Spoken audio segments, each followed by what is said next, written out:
Kita akan perhatikan firman Tuhan, saudara.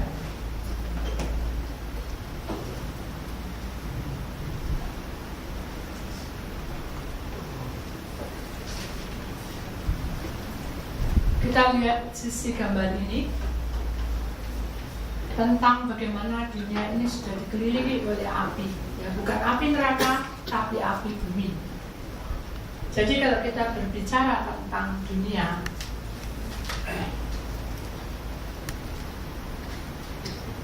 sepertiga ini sudah api. Kita tinggal di udara yang belum, saudara. Kita perhatikan baik-baik firman Tuhan pada malam hari ini. Kita tahu bahwa hari ini adalah pementerian rumah, saudara, di mana kita akan masuk di dalam alam roh tentang bagaimana cara kita memelihara rumah tangga kita, rumah kita yang kita tinggali. Kita akan perhatikan firman Tuhan selanjutnya. Kita akan buka dalam firman Tuhan. Silakan ganti Prasela. Lukas pasal 22 ayat 53. Padahal tiap-tiap hari aku ada di tengah-tengah kamu, di dalam bait Allah, dan kamu tidak menangkap aku. Tetapi inilah saat kamu, dan inilah kuasa kegelapan. Di dalam tubuh manusia terdiri dari tubuh, roh, dan jiwa. Kita bicara tentang surat keluarga.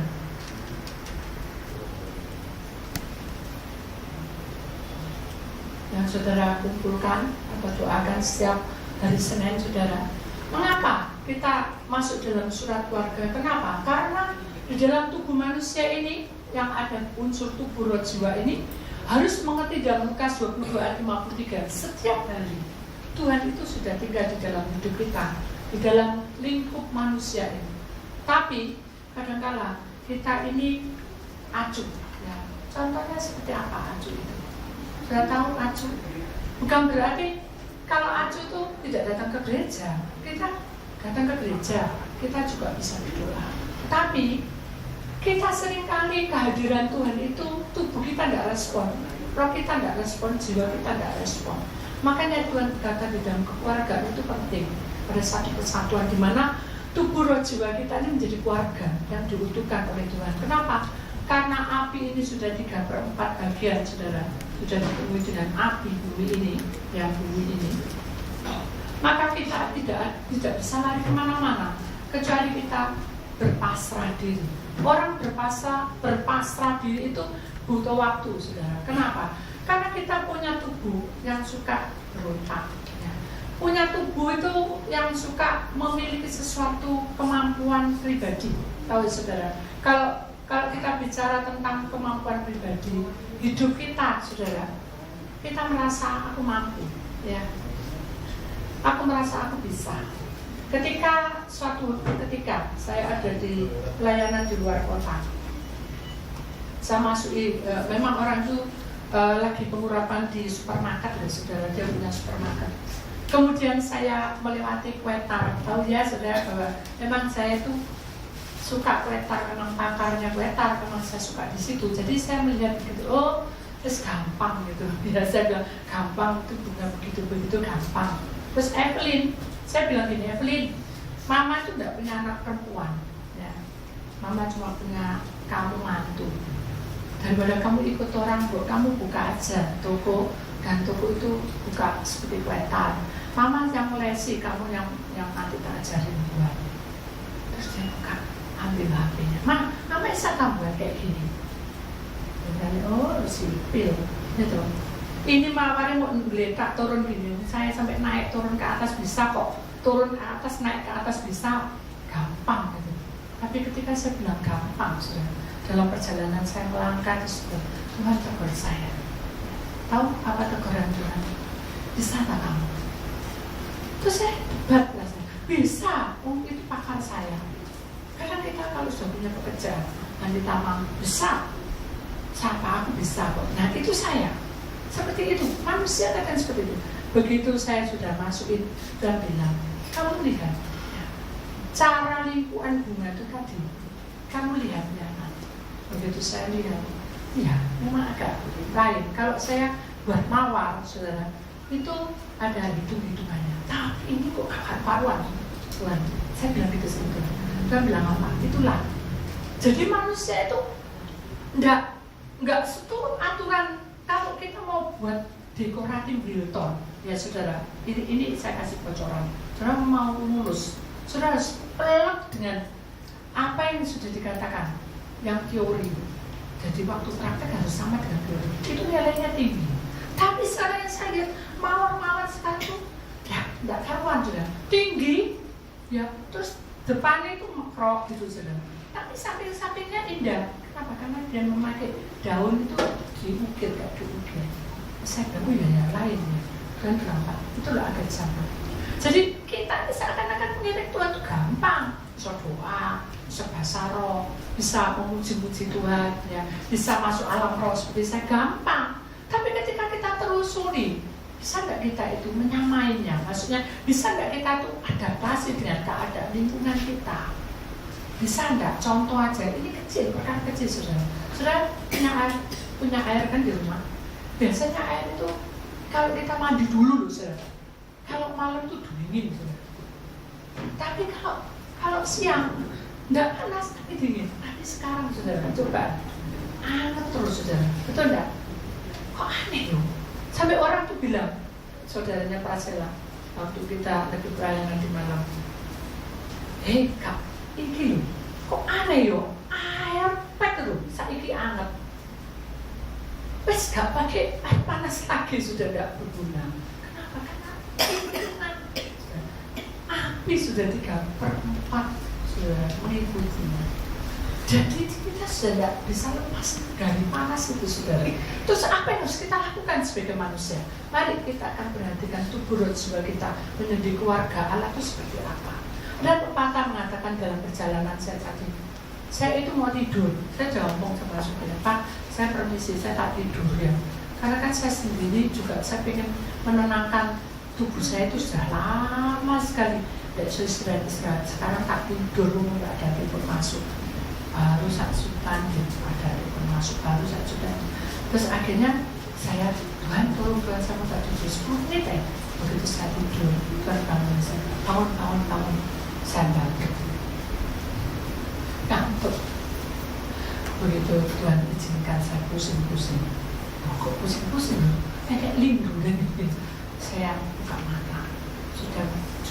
Sudah buka hambaku matanya. Iya, saya garuk-garuk. Ya, sudah enggak beliung-beliung, enggak, sudah enggak pusing, enggak. Sudah lihat sekeliling. Begitu saya lihat, enggak ada apa-apa. Lihat sekeliling lagi, taman, tidak ada apa-apa, cuma rumput itu loh Tuhan, rumput itu loh, rumput yang tadinya rumputnya apa pendek-pendek, lewat jalan lagi agak panjang, lama-lama bisa segini, namanya rumput gajah, atau orang desa itu, atau kalau sekarang sudah tahu pendek, sudah rumput gajah besar segini. Terus saya bilang, apa kan ada apa Tuhan? Ingat ayat Lukas 22 ayat 83. Ya, saya ingat ya. Nah itulah sekarang kondisi manusia sekarang itu seperti itu saudara. Jadi kita ini ada satu bait Allah. Kita sering berdoa, kita sering puasa, kita punya bahasa, kita punya penglihatan, tapi kita tidak tahu apa yang harus kita bisa menyenangkan hati Tuhan. Tuhan itu sedih. Ingat, pada saat itu ada muridku yang datang. Ini sering saya ungkapkan di dalam firman Tuhan. Ada muridku yang datang dan dia berkata, Tuhan, kau tahu di seberang sana ada ajaran yang aku tidak tahu, polanya kerjanya juga aku tidak tahu, tapi beda dengan kita.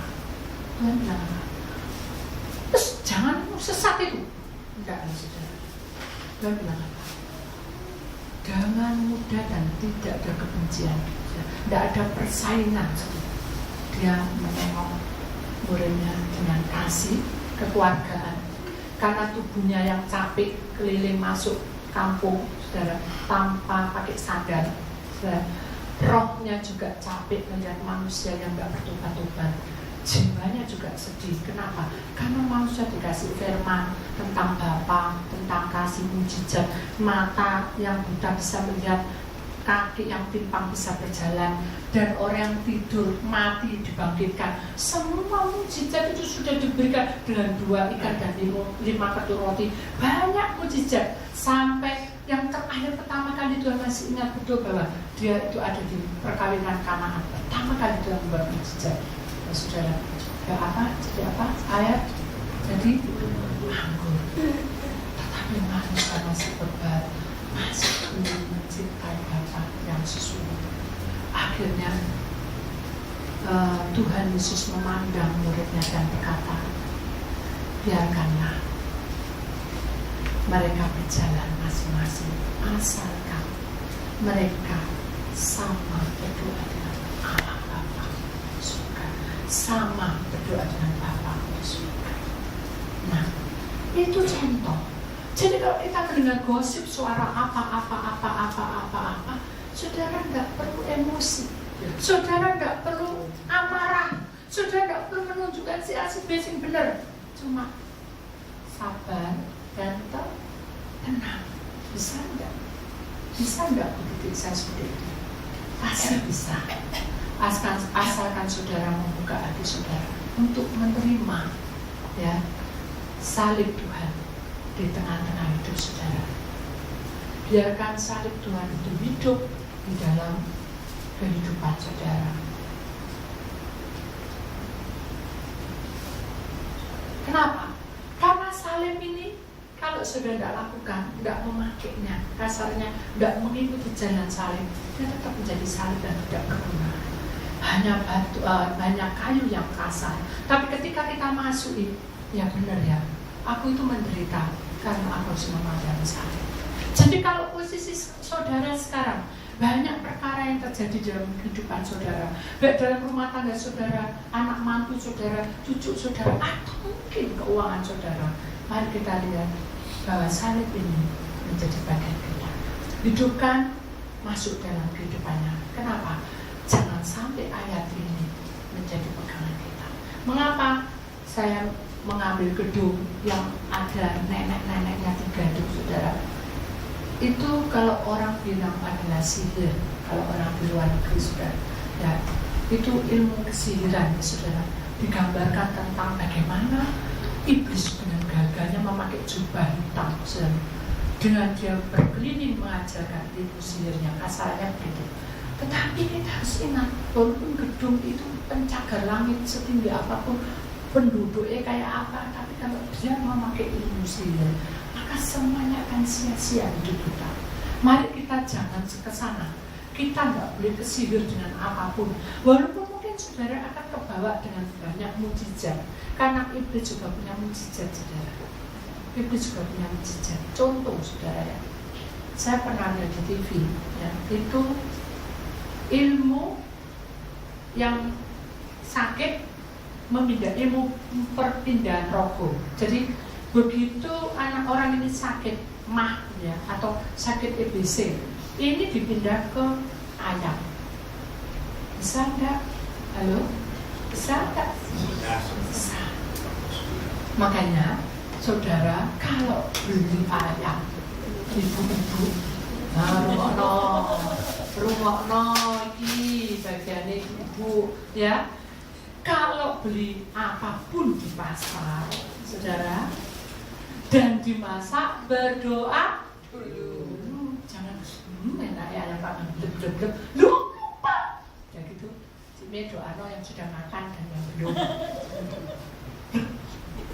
Masuk. Kalau ada cime, ya kalau tidak ada, doa karena dewe. Bisa enggak? Bisa. Makanya bukan karena cime, tapi kita harus waspada.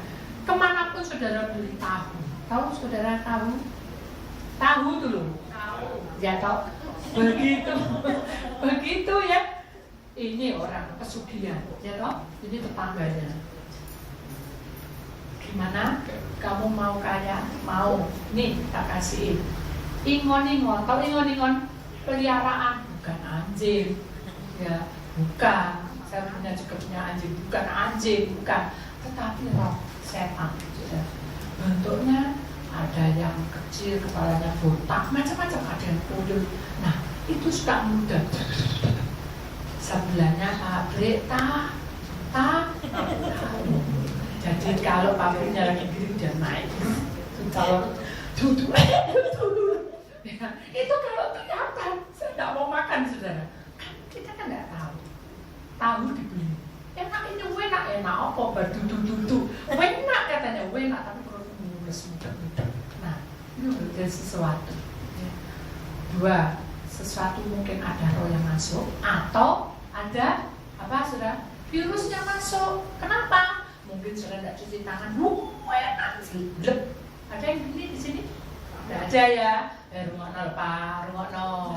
cuci dulu ya. Kalau perlu pakai tisu basah dan berdoa, Tuhan sucikan oleh darah Tuhan Yesus, baru kita aman. Jadi dimanapun sekarang tidak aman lagi. Bukan sekarang sudah dulu, tapi sekarang lebih heboh. Kenapa? Karena api sudah menyala dan itu membuat kita suasana tidak enak. Sudah tahu panas itu enak, tidak enak. Oh, tidak apa-apa Bu Titi, sauna lek 1 hari 2 hari, lek saulan 1 tahun kelenger saudara, betul tidak? Mungkin rambut itu sudah cancang di sini saudara. Kenapa? Sudah tidak kuat panas, apalagi gemuk, betul tidak? Kalau saya kerja sudah kipas-kipas lagi gemuk. Mari kita kembali ke firman Tuhan. Jadi begitu Tuhan tunjukin ada yang rumput yang gajah yang besar begini, saya bilang, Tuhan, kalau nanti suatu ketika ada orang-orang yang tanya, kapan Tuhan datang? Mengapa kok harus pakai angin? Tuhan tunjuk, ayo kita. Tuhan tadi waktu perjalanan naik mobil Tuhan tunjuk saudara. Suasana itu saudara betul ada di tempat di mana Tuhan ada. Ternyata pasar itu saudara, banyak orang jualan anak kecil harus sana sini. Saya merasakan, saya begitu tergopoh-gopoh melihat, ini kok kayak di pasar ya. Ternyata Tuhan itu dengan tenang berjalan saudara. Kemudian dia masuk ke suatu tempat ladang yang luas sekali. Jadi dia ada di pinggir pasar, luas sekali. Dan dia tidak menolong sekarang. Tuhan suka menolong, tidak ngelamun. Saya ternyata menolong enggak? Jangan gini saudara.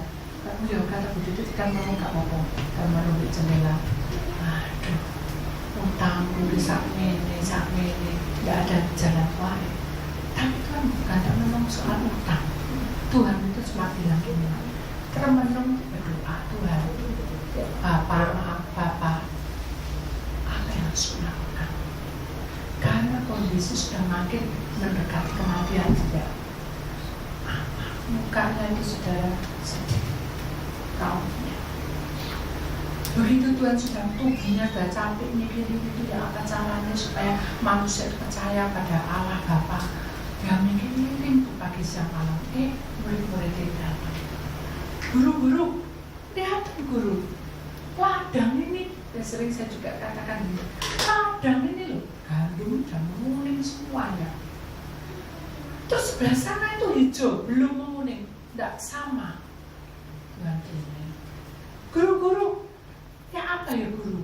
Kita lihat datanya yang hijau itu yuk, namanya seorang guru. Saya tidak banyak orang yang percaya. Aku ngerti ikuti kamu ya. Kamu jangan coret-coret. Aku tuh lagi termenung. Tidak sudah jelas. Dia masuk ke suatu tempat ladang hijau, tapi sebelah sana kuning hijau. Kemudian Tuhan memandang. Makanya tuh dilihatin. Kayak guru ini kok mengamun gitu kayak dilihatin. Oh arahnya ke lalang yang tadi untuk gajah. Ya. Terus dia tahu masuk hati, dia mau mengambil hatinya Tuhan masuk untuk sedih guru. Aku kasih ambil. Guru tak jabuke ya itu ya. Itu lalang tak jabuke ya. Pada waktu dia turun mau ancang-ancang, dia pegang tangannya. Muridnya. Itu tidak berguna. Ya. Kenapa kok dibiarkan itu? Itu mengganggu yang hidup. Tuhan bilang apa? Bapak itu bijaksana. Biarkanlah lalang dan gandum itu sama-sama. Kemudian dia ambil lalang, ya, ditarik satu tangkai dan dia pandang baik. Kemudian namanya murid memandang dari atas ke bawah itu rumput gajah, betul enggak? Kadang kita, kamu tak berkat, ya tetap kamu berkat. Kenapa? Karena kita nggak tahu Tuhan itu mau ngomong apa. Tuhan bilang, sudah kamu jadi berkat, tapi terus nggak tahu, buktinya tidak ada berkat gitu. Contohnya seperti itu. Jadi Tuhan bilang, dengan ini, wah ada atas bawah, kayak rumput hijau, rumput gajah. Dia agak kepala dan bilang, ini kan rumput gajah, maksudnya apa? Tuhan bilang apa? Bapakku itu memelihara mulai dari kecil sampai sebesar ini. Kenapa? Tidak diberi hidup. Maaf, kenapa? Tidak dimatikan. Gak tahu. Bapakku itu selalu memberikan hidup pada semua, termasuk setan. Ya. Setan itu adalah hasilnya malaikat. Malaikat kepercayaan Bapa di surga. Seandainya yang bertobat, dia pasti menjadi miliknya. Tapi dia terus berontak. Manusia pun juga demikian. Ketika aku berikan tanggung jawab dia sebagai kepala rumah tangga, ketika aku tanggung jawabkan dia sebagai ibu rumah tangga, ketika aku tanggung jawabkan dia sebagai seorang pemuda dan seorang pemudi, seringkali langkahnya itu bengkok. Tetapi aku tidak mengambil dan menghukumnya. Seperti Bapak itu memelihara rumput gajah ini, dia biarkan hidup. Sampai kapan? Sampai detik saat di mana Bapak berkata matilah. Jadi semua pohon, semua yang ada di muka bumi ini adalah suatu organ alam, termasuk manusia di muka bumi itu mengikuti organnya alam. Kemudian dia bilang, murid Tuhan Yesus Petrus yang selalu memberanikan diri, terus gunanya apa? Kalau lalang dibiarkan tumbuh, toh juga mati. Terus gunanya apa? Gandum kok dijejer sama lalang? Kan toh nanti hasilnya juga nggak sama. Tapi katanya Bapak itu penuh dengan bijaksana. Berarti gunanya apa? Kok satunya berguna, satunya tidak berguna, dibiarkan hidup. Dan bilang apa urusan kamu mengatur itu? Bukankah yang mengatur semua itu adalah Allah? Iya sih memang. Dunia juga hidup kita. Sebetulnya kita hidup di dunia ini, saudara, dikasih berkat, saudara, berkat sedikit dan banyak. Kita tetap harus mengucapkan syukur. Tetapi kadang-kadang kita seperti itu menuntut supaya Tuhan selesaikan masalah kita. Begitu masalah sudah diselesaikan, kita sudah lupa darah. Betul tak? Halo? Seringkali semasa kita itu punya masalah, kita tuh takut. Seakan-akan kita itu wis apa jare Tuhan njogo sumur melok. Tapi begitu masalah sudah diselesaikan, dan berkata tidak ada hasil. Seperti lalang, begitu biarkan dia tumbuh, tidak ada hasilnya. Toh begitu saatnya Bapak berkata mati kamu, maka matilah dan dibakar. Sekering, tidak berguna. Tapi yang gandum saatnya matilah kamu, maka gandum itu berbuah dan menghasilkan buah dan bisa dimakan menjadi gandum. Jadi intinya saudara, kita tidak bisa lepas dari persoalan ini. Seperti Bapak katakan pada tiap hari itu, aku tuh ada di tengah-tengah kamu. Tapi cara pola hidupmu itu kurang mengerti bahwa di dalam rumah tanggamu tuh harus ada kehidupan Tuhan, harus ada firman yang tinggal dalam hidup kita selama-lamanya. Ya apa caranya Bu Titi? Kalau aku punya salib harus dihidupkan di dalam rumah tanggaku. Aku ya apa caranya? Wong suamiku karepe dewek, kejar-kejar dewek. Aku ya kejar-kejar dewek. Wis karepe dewek, anak juga besar karepe dewek. Itulah saya. Tapi saya tidak lepas dari apa? Saya selalu doa, lipat tangan. Saya selalu memandang Tuhan. Tuhan, jaga anak saya, jaga kerjaan, jaga pelayanan saya. Kenapa? Di dalam rumah tangga, kalau kita meminta Tuhan itu memelihara hidup kita, tidak cukup dengan doa, sudah harus dengan puasa. Doa sudah, puasa sudah, minta mutre. minta meterai dari Tuhan. Apa meterai? Meterai itu adalah tanda baptisan. Kalau saudara menjadi anak Tuhan harus dibaptis, baptis air. Itu mengikuti perintah Tuhan. Tapi kalau dalam roh tidak bisa dibaptis. Tapi namanya pemeterai, namanya baptis tanda di dalam kita bahwa kita adalah milik Tuhan. Tidak cukup ini, kita butuh apa? Waktu. Yang ini sudah dilakukan, ini juga sering dilakukan sama pendidik mungkin KKR dan apapun. Yang ini belum. Waktu. Ya apa caranya pendidik? Waktu. Ketika kita minta waktu pada Tuhan, itu tidak bisa sama saudara. Suami istri tidak bisa sama. Tapi tolong selama belum kita masuk KKR 12 Desember ini, kita minta waktu sama Tuhan. Tuhan, ajar aku setengah jam aja, seperempat jam aja, 10 menit aja. Tuhan, aku mau ngomong sama Engkau. Amin. Jadi saya berharap saudara minta waktu sama Tuhan. Jangan kata begitu. Minta waktu sama Tuhan. Tuhan, beri aku waktu untuk berbincang-bincang dengan Engkau. Waktu ini penting. Kenapa? Karena waktu itu akan membuahkan pohon.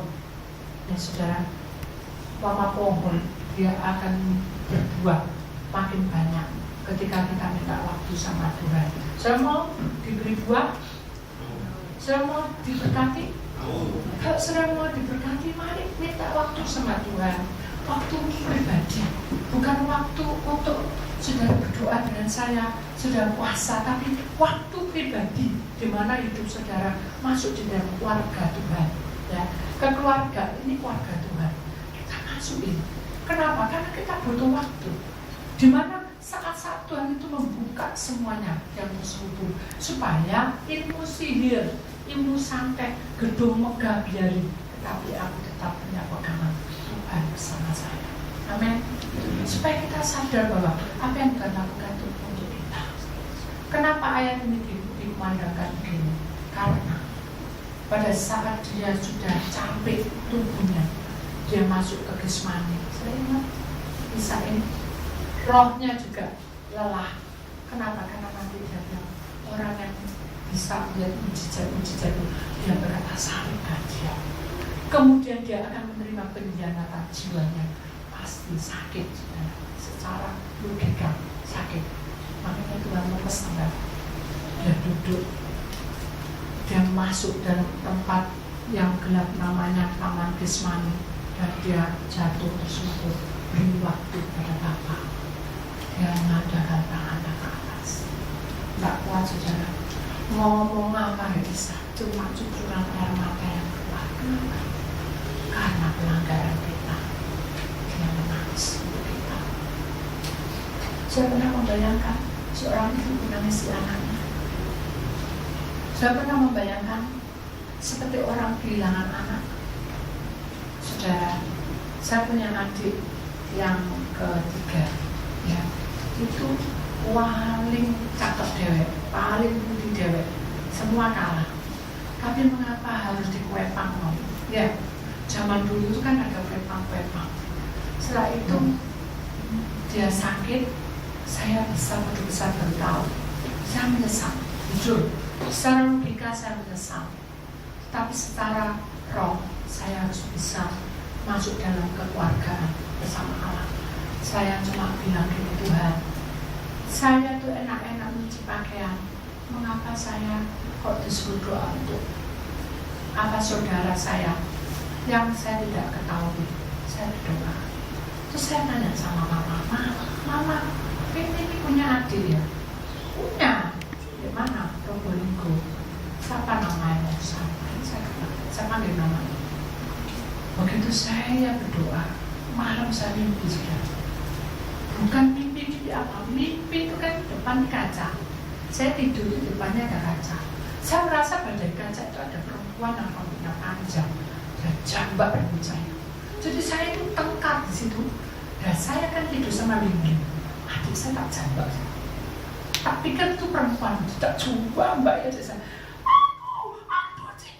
Aduh cede, saya enggak terdengar cedenya. Cuma saya pegel sama perempuan, kenapa dia datang jambak rambut saya, sudah jambak.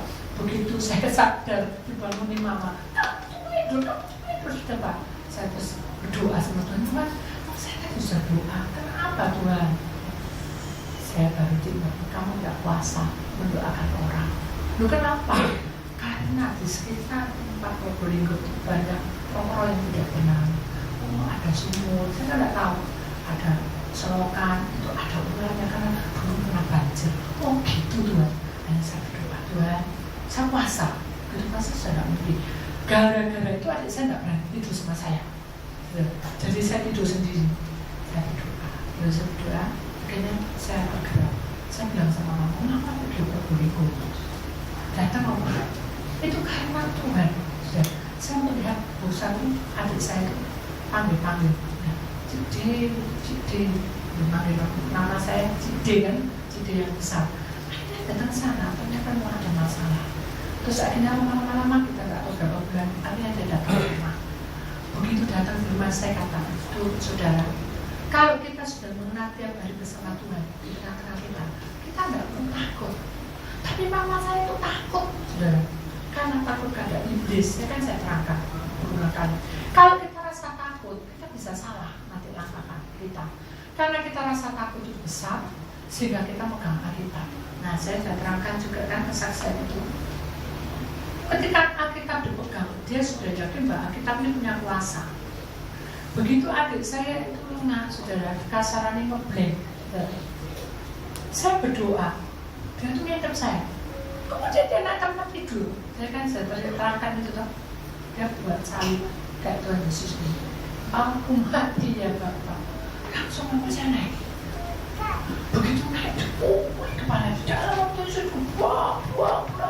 Ya sakit saudara. Aduh. Terus saya melihat pemandangan itu kan jadi kaget. Kok kayak gitu?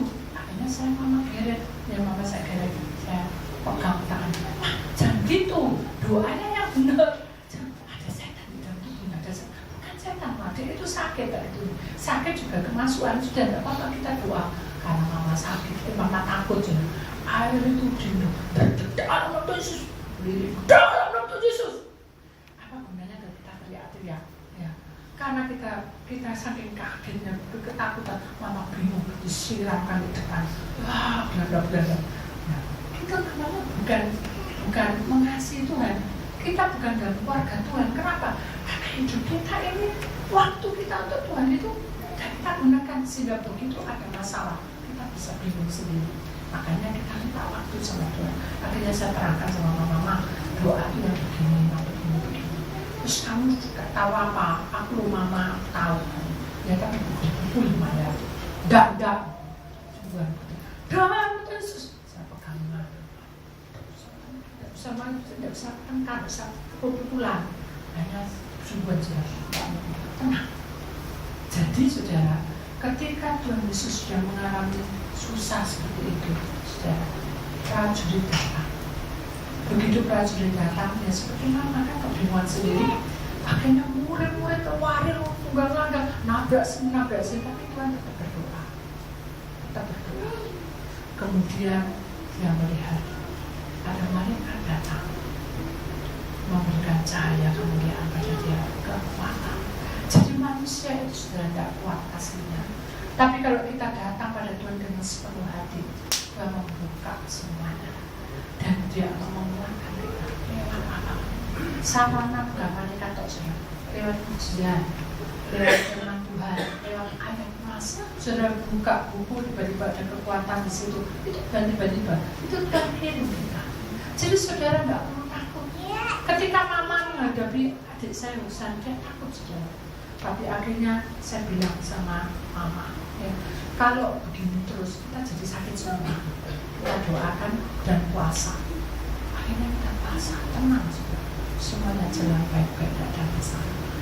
Sama, ketika Tuhan Yesus itu tunggang-langgang saudara. Prajurit itu mbak, bawa pedang, bawa pentungnya. Makanya Tuhan bilang, kamu mau menangkap aku. Aku itu bukan pencuri dan bukan pembunuh kasarnya. Kenapa kamu datang membawa pedang? Jadi saudara, Tuhan tidak ingin kita itu walaupun di dia musuh, tapi dia tidak menunjukkan musuh. Mukanya tidak sadis, tidak jengkel. Kita kadang-kadang kalau warna muka saja kelihatan. Taruh sana, nggak apa-apa. Muka itu sudah kelihatan, saudara. Tuhan tidak seperti itu. Ya. Tuhan itu mengajarkan kedamaian. Dia bilang, mengapa? Aku lu tiap hari datang di tengah-tengah kamu. Kok kamu bawa pedang? Cuma itu tak bisa. Tapi murid Tuhan Yesus yang namanya Petrus emosi, saudara, sehingga dia mengambil itu pedang dan ditaruhnya di telinganya. Putus. Begitu putus, Tuhan bilang jangan. Tuhan menunjukkan bahwa dia itu mengasihi kita. Jadi dengan jelas bahwa bumi yang sudah kacau ini, kita tidak bisa mengalahkan bumi. Panas tidak bisa kita kalahkan, tapi dengan kasih dan sabar pasti bisa. Amin.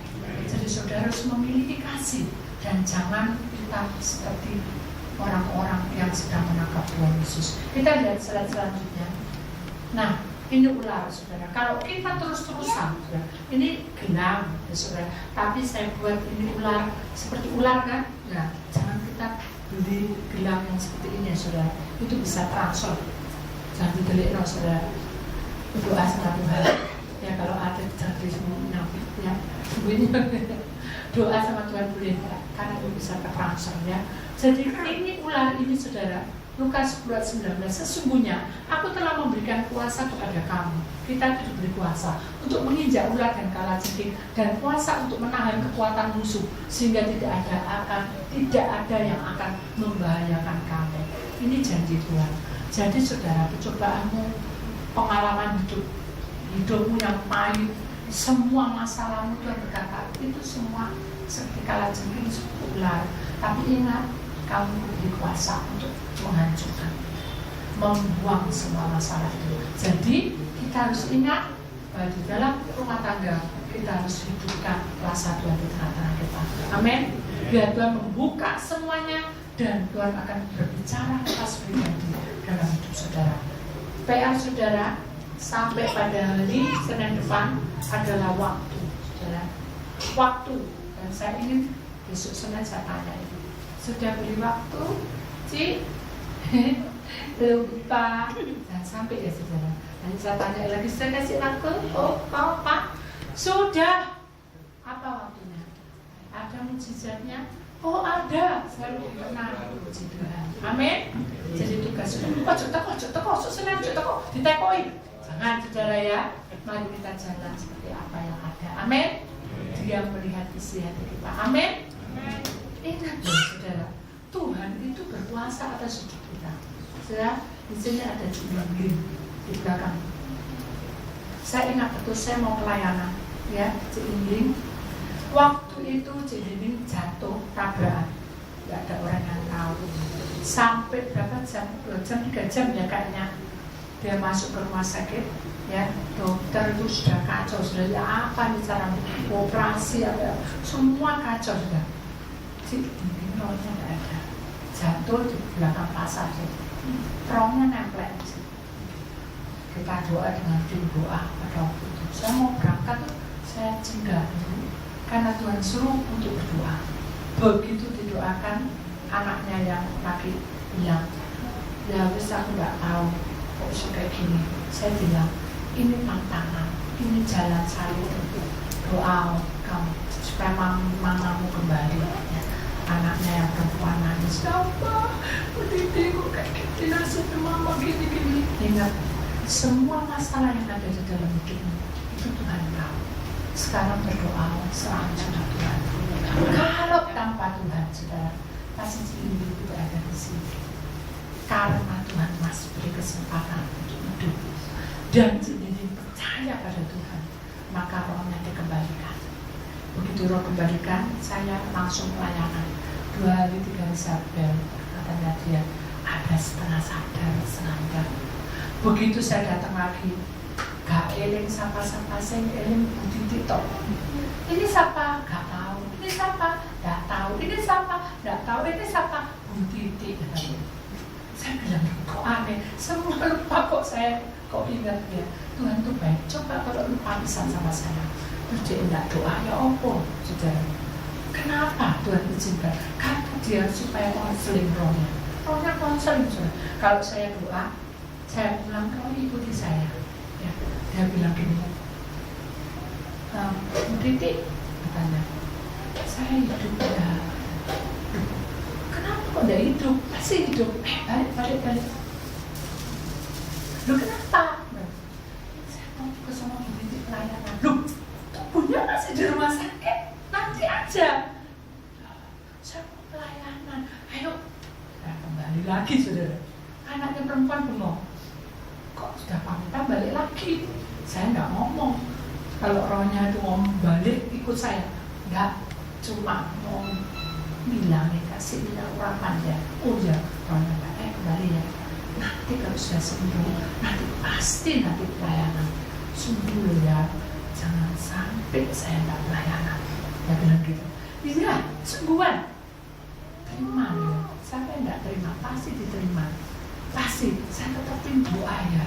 Iya, umpama saya nggak mau sabar, ya. Saya pasti seperti ular suka marah.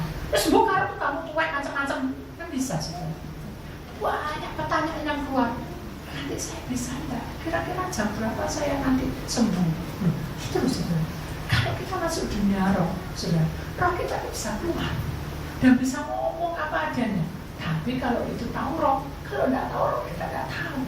Makanya satu-satunya jalan kita menghidupkan salib ini dan kita beri waktu pada Tuhan supaya Tuhan memberikan jalannya kepada kita. Amin. Kita harus yakin bahwa kuasa Tuhan itu bekerja atas hidup kita. Kenapa? Karena Tuhan memberikan kuasa atas hidup kita dan Dia ingin kita berdiri sesuai dengan firman-Nya. Jangan berdiri karena berdiri, berdiri dengan firman-Nya. Amin. Ya, itulah firman Tuhan. Kita akan masuk langsung dalam ujian, saudara. Kita akan nyanyikan satu lagu. Engkau jalan yang sempurna, janjimu bumi bagai emas perak. Tolong yang bisa menyanyikan lagu ini, bantu saya.